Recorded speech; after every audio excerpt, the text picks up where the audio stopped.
Hello students, welcome back to my channel. Vishal Gupta आपका teacher. कैसे हो आप सब स्टूडेंट्स? इस वीडियो में मैं आपको क्लास 11th का जो हमारा चैप्टर है डेप्रिसिएशन अकाउंटेंसी का, उसको आज हम करेंगे इस वीडियो में। तो चलिए स्टार्ट करते हैं इस चैप्टर को, डेप्रिसिएशन को।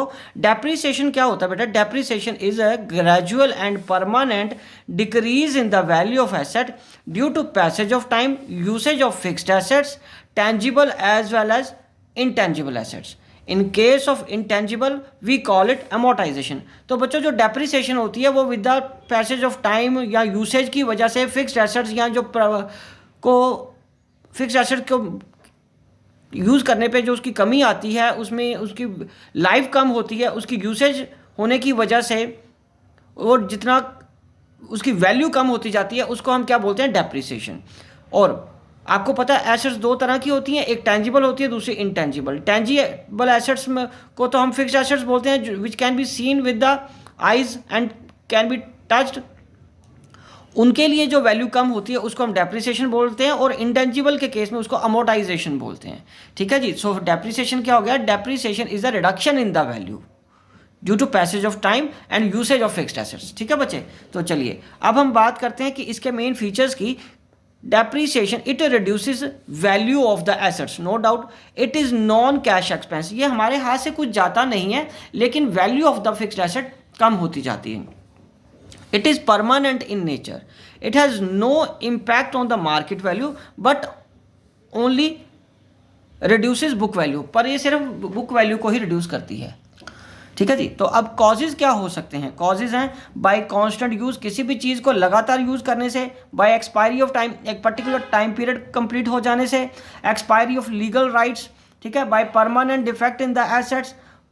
ठीक है। तो डेप्रिसिएशन दो तरह की, जैसे मैंने आपको बताया, डेप्रिसिएशन को हम दो तरीके से बोल सकते हैं। एक है डेप्रिसिएशन जो कि टेंजिबल और फिक्स्ड एसेट्स पे लगती है, दूसरा अमोर्टाइजेशन बोलते हैं जो इनटेंजिबल एसेट्स पे लगती है। ठीक है बच्चों, चलिए अब हम आगे बढ़ते हैं। Need importance objective of providing depreciation for ascertaining the true profit and loss, for showing the true and fair view of the financial position, to ascertain the accurate cost of production, to provide funds for replacement of assets, to prevent the distribution of profits out of capital, and after that for providing overpayment of IT। overpayment of IT मतलब income tax की overpayment के लिए भी हम कई बार क्या करते हैं, लोग इसकी प्रोविजन या इसका रेट बढ़ा देते हैं। ठीक है जी। तो factors determining the amount of depreciation, कौन कौन से फैक्टर्स हैं जो डिटर्मिन करते हैं कि डेप्रिसिएशन कितनी लगनी चाहिए? पहला बच्चों total cost of the asset, दूसरा है estimated useful life of the asset, तीसरा क्या बच्चों? Estimated scrap value. ठीक है बच्चों, चलिए अब हम आगे बढ़ते हैं। मेथड्स ऑफ प्रोवाइडिंग या एलोकेटिंग डेप्रिसिएशन। बच्चों जो मेथड है वो तो काफ़ी मेथड है, लेकिन जो आपको +2+1 में है वो पहले ये दो मेथड है। तो मैं अभी पहले एक बार सबके नाम बोल दूँ ताकि आपको थोड़ा कन्फ्यूजन दूर हो जाए। ठीक है कि कौन कौन से नाम होते हैं। पहला बेटा मेथड का नाम है स्ट्रेट लाइन मेथड, दूसरा है रिटन डाउन वैल्यू मेथड। बच्चों यही आपके जो है ना सिलेबस का पार्ट है क्लास 11th में। क्लास +1 में आपको सिर्फ यही दो मेथड कराए जाएंगे। ठीक है जी। तीसरा मेथड है एन्यूटी मेथड, चौथा डेप्रिसिएशन फंड मेथड, पांचवा इंश्योरेंस पॉलिसी मेथड, छठा रीवैल्यूएशन मेथड, सातवां डिप्लीशन मेथड और आठवां मशीन आर रेट मेथड। तो हम सिर्फ इन दो मेथड्स की बात करेंगे जो आपके सिलेबस का कोर्स का पार्ट है। ठीक है बच्चों, चलिए अब हम आगे बढ़ते हैं। सबसे पहले स्ट्रेट लाइन मेथड की तरफ। बच्चों इंटरेस्टिंग चीज़ क्या है कि स्ट्रेट लाइन मेथड को दो तीन अलग नामों से भी जाना जाता है, लेकिन उसको डेप्रिसिएशन को कैलकुलेट करने का या चार्ज करने का तरीका सिमिलर है, सेम है। तो स्ट्रेट लाइन मेथड को हम ओरिजिनल कॉस्ट मेथड भी बोल सकते हैं, फिक्स्ड इंस्टॉलमेंट मेथड भी बोल सकते हैं, इक्वल इंस्टॉलमेंट मेथड भी बोल सकते हैं, इनिशियल कॉस्ट मेथड भी बोल सकते हैं। तो डेप्रिसिएशन का बच्चों इसमें फॉर्मूला क्या रहेगा? Cost of asset minus estimated scrap value upon number of years estimated life. ठीक है बच्चों, चलिए अब हम आगे बढ़ते हैं। अकाउंटिंग ट्रीटमेंट कैसा होगा? बच्चों अकाउंटिंग ट्रीटमेंट है फॉर परचेज ऑफ एसेट के वक्त तो आपको पता है एसेट अकाउंट को डेबिट कर दिया जाएगा टू बैंक या वेंडर से। उसके बाद एंट्री फॉर प्रोवाइडिंग डेप्रिसिएशन कैसे आएगी? Depreciation account debited to asset account. उसके बाद तीसरी entry for sale of asset, अगर कोई एसेट सेल होती है तो bank account debited to asset account आ जाएगा। और यदि कोई एसेट प्रॉफिट या लॉस में बिकी है तो उसकी क्या एंट्री आएगी, तो उसकी एंट्री मतलब यदि प्रॉफिट होता है या लॉस होता है, प्रॉफिट होता है तो asset account debited to profit and loss account, और यदि सेल पे लॉस आ रहा है profit and loss account debited to asset account. बच्चों ये और करके इसलिए लिखा है क्योंकि दोनों एसेट मतलब दोनों चीज़ें कभी भी एक एसेट बेचने पे नहीं आएंगी, या प्रॉफिट होगा या लॉस होगा। प्रॉफिट होगा तो आप ये एंट्री करोगे, लॉस होगा तो आप ये एंट्री पास करोगे। And for transferring depreciation to profit and loss, तो उसको आप कैसे चार्ज करोगे बेटा, profit and loss account debited to depreciation account. ठीक है जी, तो ये आपका अकाउंटिंग ट्रीटमेंट है, ये जर्नल एंट्रीज आपको पोस्ट करनी होती हैं, सॉरी जर्नल एंट्रीज जर्नलाइज करनी है, पोस्ट नहीं जर्नल करनी है।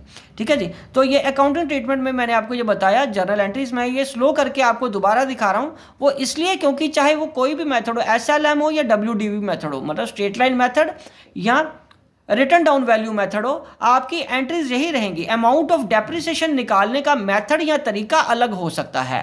ठीक है, वो क्वेश्चन में आपको बता दिया जाएगा कि कौन सा मेथड यूज करना है, स्ट्रेट लाइन या डिमिनिशिंग। ठीक है बच्चों, तो चलिए अब हम आगे बढ़ते हैं। रिड्यूसिंग बैलेंस मेथड किसको बोलते हैं, या रिटर्न डाउन वैल्यू मेथड या डिमिनिशिंग बैलेंस मेथड।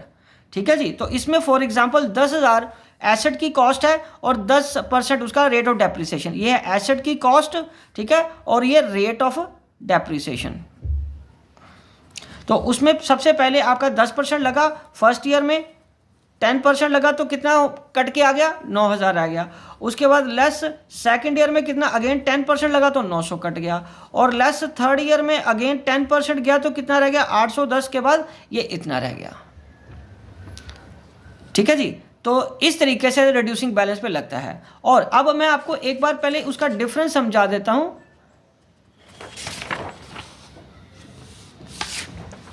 ठीक है, वो कैसे करना है, एक प्रैक्टिकल छोटा सा प्रैक्टिकल लेते हैं कि स्ट्रेट लाइन और रिटर्न डाउन वैल्यू का मेथड का डिफरेंस क्या है। ये स्ट्रेट लाइन मेथड और ये रिटर्न डाउन वैल्यू मेथड का डिफरेंस प्रैक्टिकली करते हैं। थ्योरेटिकली तो हर बुक में लिखा हुआ है, वो मैं भी करवा दूंगा।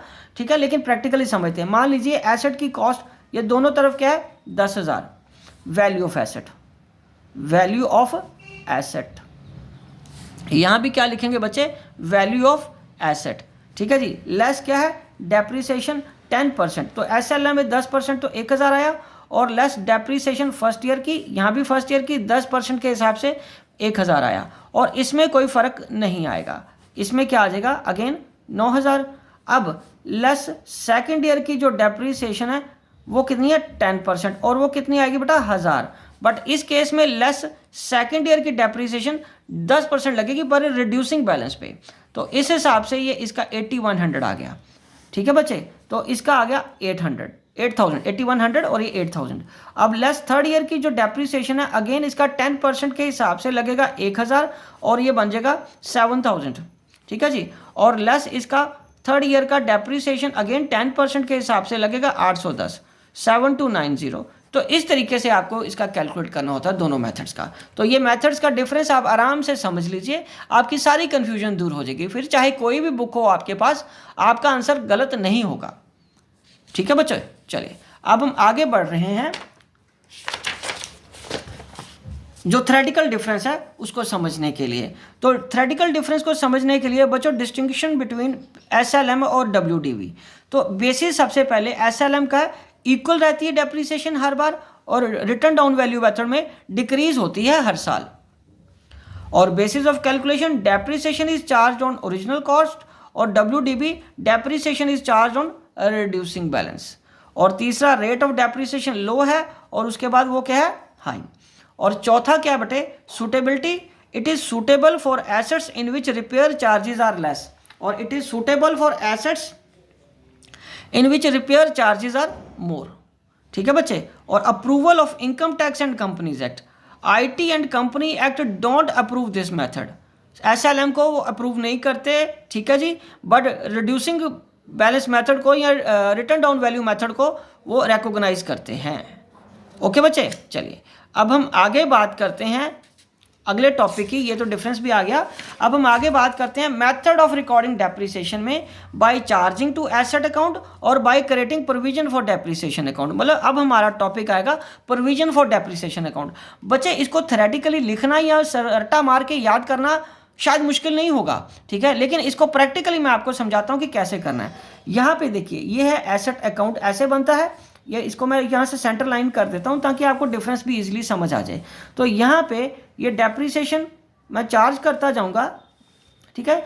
तो यहाँ पे आएगा टू बैंक करके फर्स्ट ईयर का क्या आएगा, मान लो 10,000 एसेट की कॉस्ट है और बाय डेप्रिसिएशन करके 1,000 रुपया लग गया और बाय बैलेंस कैरी डाउन करके कितना आ गया बेटे 9,000।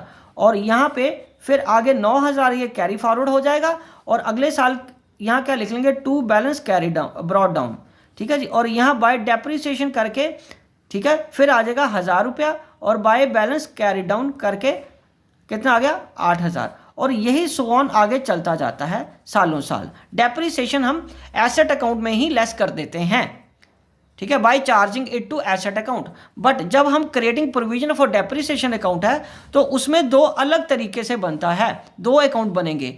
एक तो बनेगा एसेट अकाउंट और दूसरा बनेगा प्रोविजन फॉर डेप्रिसिएशन अकाउंट।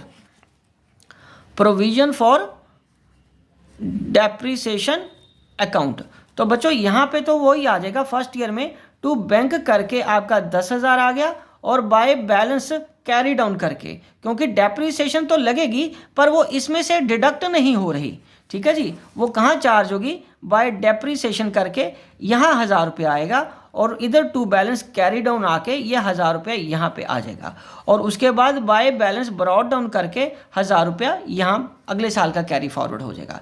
क्योंकि ये प्रोविजन है और ये इसका हमेशा क्रेडिट बैलेंस ही होगा ये, ठीक है जी, लाइबिलिटी है ये, ठीक है। उसी तरीके से तो यहाँ पे अगले साल टू बैलेंस ब्रॉड डाउन करके अगेन 10,000 आ जाएगा और बाय बैलेंस कैरी डाउन जब क्लोज ईयर हो रहा होगा फिर वो 10,000 आ जाएगा, अनटिल अनलेस आप कोई नई एसेट परचेज ना करो या पुरानी कोई बेच ना दो।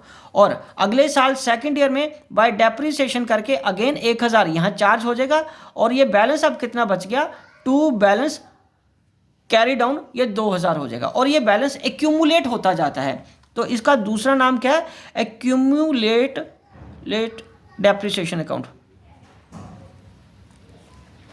भी बोलते हैं। और ये क्रेडिट बैलेंस है because it is a liability. Provision for depreciation account या एक्यूमुलेट डेप्रिसिएशन अकाउंट क्या होता है बेटे, लायबिलिटी होती है, ठीक है बच्चों।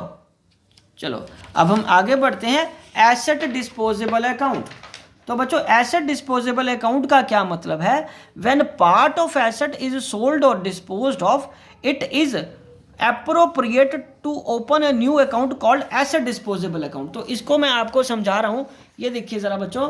तो हम क्या करते हैं इसमें, एक तो ये एसेट अकाउंट आ गया, ठीक है जी, ये एसेट अकाउंट आ गया, ओके।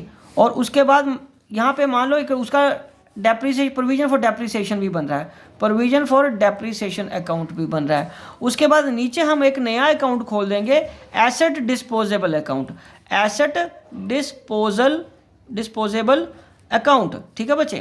तो हमारा बैलेंस कहाँ से शुरू होता है, टू बैलेंस ब्रॉड डाउन। मान लो वही क्वेश्चन को आगे कंटिन्यू करना है और यहाँ पे आएगा by balance, bye depreciation, sorry bye depreciation 1,000 रुपया ये लग गया, ये लग गया, ठीक है जी। और इधर 10,000 अगले साल बाय बैलेंस कैरी डाउन करके 10,000 ये आ गया और यहाँ फिर क्या आएगा, टू बैलेंस ब्रॉड डाउन करके 10,000 आ जाएगा। और मान लो सेकंड ईयर क्या हुआ, यहाँ पे पहले कर लें, टू बैलेंस कैरी डाउन 1,000, ठीक है, और bye depreciation balance brought down, by balance brought down करके ये 1,000 आ गया और सेकंड ईयर पूरा यूज हुई डेप्रिसिएशन हुई तो 2,000 ये लग गया, ठीक है। और मान लो कुछ पार्ट बिक गया, 2,000 की एसेट बिक गई मान लीजिए, तो आप क्या करोगे, इसको ट्रांसफर कर दोगे बाय एसेट डिस्पोजल अकाउंट में और यहाँ पे वो 2,000 का पोर्शन निकल जाएगा और बाय बैलेंस कैरी डाउन करके 8,000 की एसेट आपके पास रह जाएगी। और ये 2,000 कहाँ आएगा, अब यहाँ आ जाएगा टू एसेट अकाउंट से, यहाँ पे 2,000 यहाँ ट्रांसफ़र हो जाएगा। और मान लो इसकी डेप्रिसिएशन जो है 2,000 की वो 400 रुपया बनी तो वो किस में ट्रांसफ़र हो जाएगी, टू एसेट डिस्पोजल अकाउंट में यहाँ ट्रांसफ़र हो जाएगी, ठीक है बच्चों। और यहाँ पे आ जाएगा बाय एक्यूमुलेटेड या प्रोविजन फॉर, और प्रोविजन फॉर डेप्रिसिएशन अकाउंट 400 रुपये का, और बाय क्या आएगा, बाय बैंक करके इसकी सेल वैल्यू यहाँ आ जाएगी। मान लो 1200 का बिका और 12 और 4 1600 और बाय पी एंड एल करके लॉस आ जाएगा 400 रुपये का। ठीक है बच्चे, तो ये इस तरीके से इसको हम बनाते हैं। ठीक है जी, इसको क्या बोलते हैं हम, एसेट अकाउंट बन गया ये, और ये प्रोविजन फॉर डेप्रिसिएशन अकाउंट और एसेट डिस्पोजेबल अकाउंट। हाँ, अगर डेप्रिसिएशन अकाउंट में ही चार्ज हो रही है तो वो यहीं से डिडक्ट हो जाएगी, लेकिन एसेट डिस्पोजेबल अकाउंट फिर भी खोलना पड़ेगा, उस एसेट को वहाँ से माइनस करके आपको एसेट डिस्पोजेबल अकाउंट में लेके आना पड़ेगा। ठीक है बच्चों, ओके। तो बेटा अब हम आगे बढ़ते हैं। इट प्रोवाइड्स ए कंप्लीट, मतलब asset disposable account, it provides a complete and clear view of all the transactions involved in the sale of assets and show the profit and loss on the sale of asset. Method of recording the entries in the asset disposable account will depend on the fact whether a provision for depreciation account is maintained or not. और बच्चों when provision for depreciation account is not prepared तो हम क्या करेंगे, asset disposable account debited to asset account, ठीक है, और bank account debited to asset disposable account. और जब प्रोविजन फॉर डेप्रिसिएशन अकाउंट बन रहा है तो asset disposable account debited to asset account, ठीक है, and provision for depreciation account, वहां से भी मैंने आपको लेजर से भी बता दिया, टू एसेट डिस्पोजेबल अकाउंट। और तीसरी एंट्री क्या होती है बच्चों, bank account debited to asset disposable account. ठीक है बच्चों,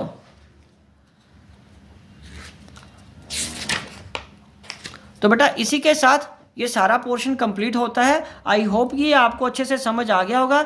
मैं इसी के साथ ये वीडियो कंक्लूड करता हूँ, क्योंकि चैप्टर का ये सारे पोर्शन मैंने कवर कर दिए हैं। आपके पास जो भी बुक है किसी भी ऑथर की, चाहे प्राइवेट पब्लिशर की है या एनसीईआरटी की है, आप क्वेश्चन सॉल्व करके देखिए। उसके बावजूद भी अगर आपको कोई दिक्कत आती है तो आप अपनी क्वेरी मेरे को कमेंट बॉक्स में सेंड करिए, मैं उसका सुटेबल रिप्लाई आपको ज़रूर दूंगा। So wishing you good luck.